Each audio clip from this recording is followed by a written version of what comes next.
يا عاصم راح فين؟ ايه رايحين بقى بتاع الفايف ستار في طوكيو.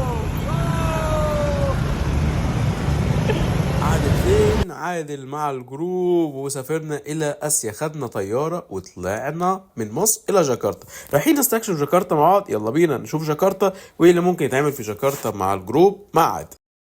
كان مشوار صعب جدا وعلقة بمعنى الكلمة. كان لازم ننزل قبل ما نروح بالي، ننزل إلى جاكرتا نستكشف جاكرتا مع بعض أنا والجروب ونشوف إيه أهم المعالم اللي ممكن نعملها بجاكرتا. طلعنا بره المطار، جبنا الفيزا، فيزا إندونيسيا عند الوصول، وطلعنا بره المطار. دلوقتي طلعنا بره المطار ندور على الوسيلة اللي هتوصلنا إلى الهوستل اللي احنا هنقعد فيه. قعدنا ندور ونشوف أحسن أسعار لحد ما لقينا واحد يقدر ياخدنا بهاي اس كبيرة. زي ما انتم شايفين الهاي اس هتاخدنا كلنا احنا 11 واحد، بدل ما ناخد تاكسي منفصل. بالعكس العربية دي هتبقى أوفر لنا بكتير جدا وهتاخدنا كلنا ونقدر نوصل الفندق بأقل طريقة ممكنة. قدرنا نستفيد، وصلنا الهوستل بطريقة رخيصة وطريقة اقتصادية. وصلنا الهوستل زي ما انتم شايفين، الهوستل نظيف جدا، الغرف التكييف فيها حلو، المرتبة مريحة جدا، والأهم من كل ده إن في برايفسي. زي ما انتم شايفين الستارة ممكن ننزلها علينا، في إضاءة جوه، في كل حاجة، ونظيف جدا.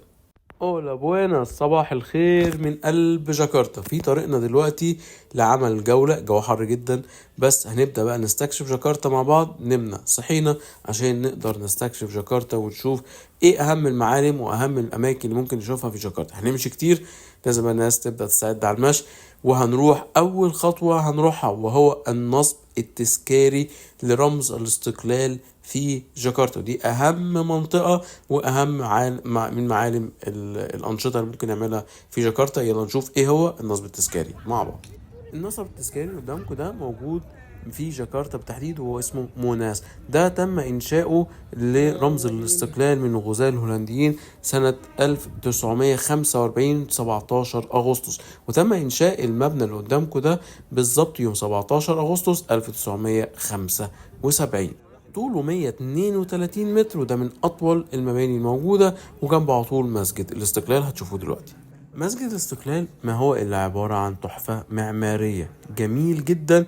المسجد ده هو أكبر مسجد في جنوب شرق آسيا، والأكبر من كده والأهم من كده إن هو ثالث أكبر مسجد في العالم، يستوعب تقريبا ما يعادل إلى 200 ألف مصلي كل يوم ممكن نستوعبهم. المسجد مكون من طوابق كتير جدا، وفي مأذنة طولها لوحدها 90 متر. المسجد خد تقريبا 14 سنة للبنى عشان يستوعب أكبر دولة إسلامية ب 240 مليون نسمة مسلمين.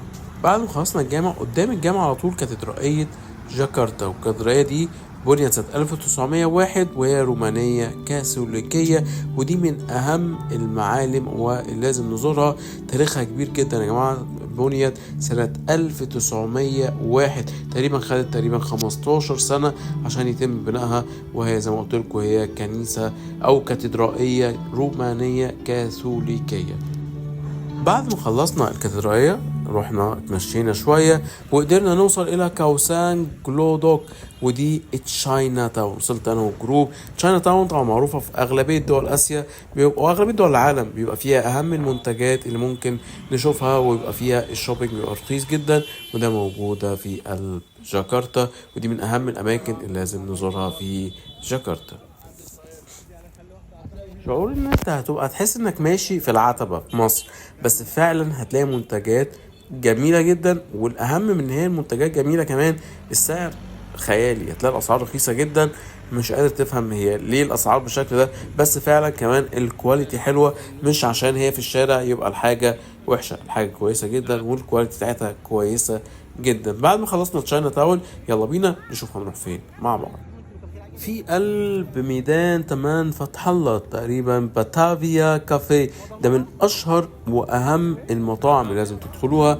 تم تصميم المبنى ده على الطراز الهولندي، وتم انشاء المبنى ده سنة 1933. المبنى ده هو اشهر مطعم واهم المطاعم اللي لازم تشوفوها في قلب جاكرتا. واحد يقعد قدام بقى جنبه نتشعبط. يلا جاينا توك توك. احنا كده، احنا بنحب نعيش كل طبقات المجتمع في نفس اليوم. يا جماعه احنا رايحين اجمد روف توب بار.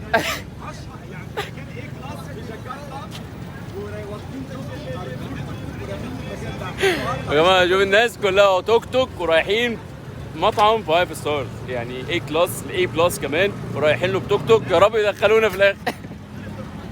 يلا بينا. طبعا نصيحة أي حد عنده مشوار للمطار، رايح في أي مشوار في قلب جاكرتا، لازم تبقى عامل حسابك ان في زحمة رهيبة. لو عندك مشوار، عندك طيارة، عندك اي حاجة، نصيحة ابعد عن الزحمة، ابعد عن اي مكان فيه زحمة، روح مشوارك قبلها بساعات كتير، لان احنا بقالنا تقريبا ساعة ونص في الطريق، وهو الليلة كلها 10 كيلو ويمكن اقل. لو كنا احنا ماشي كان يبقى المشوار اسرع بكتير. خدوا بالكم من الزحمة، ومحدش يروح المطار قبلها بساعتين 3، لان الزحمة في نص اليوم هتاخد وقت رهيب جدا. الطريق ما بيمشيش بالفعل، لولا سواق التوك توك كان ناصح شويه ما كناش اتحركنا ولا قدرنا نوصل. يلا بينا نشوف كلاود 9. واخيرا وصلنا اهم منطقه، ويمكن دي بقى العاصمه. شفنا حاجات قليله جدا في جاكرتا، لكن المره دي والمنطقه دي بالتحديد هي سيتي سنتر في جاكرتا، كلها ناطحات سحاب، ماشيين بالتوك توك عادي جدا ورايحين نوصل لاهم الفنادق، كل اشهر فنادق موجوده والبراندات في المنطقه دي، وهنطلع نسهر في كلاود لاونج بار، روف توب بار، من اشهر روف توب الموجوده في جاكرتا. عشان شايفين الفيو، مش قادر اتكلم اكتر. هو بيتكلم عن نفسه، الفيو عالمي، فيو جامد جدا. المنيو مش غالي، ممكن الفرد يعمله في حدود تقريبا من 20-25 دولار، ممكن اكتر از مينيمم تشارج، وممكن نقدر ننبسط جدا. القعده تستاهل، الفيو يستاهل، قعدة ايه كلاس بجد، فعلا هتنبسطوا جدا. ودي صور الجروب هتشوفوها دلوقتي من اول ايامنا في جاكرتا مع بعض.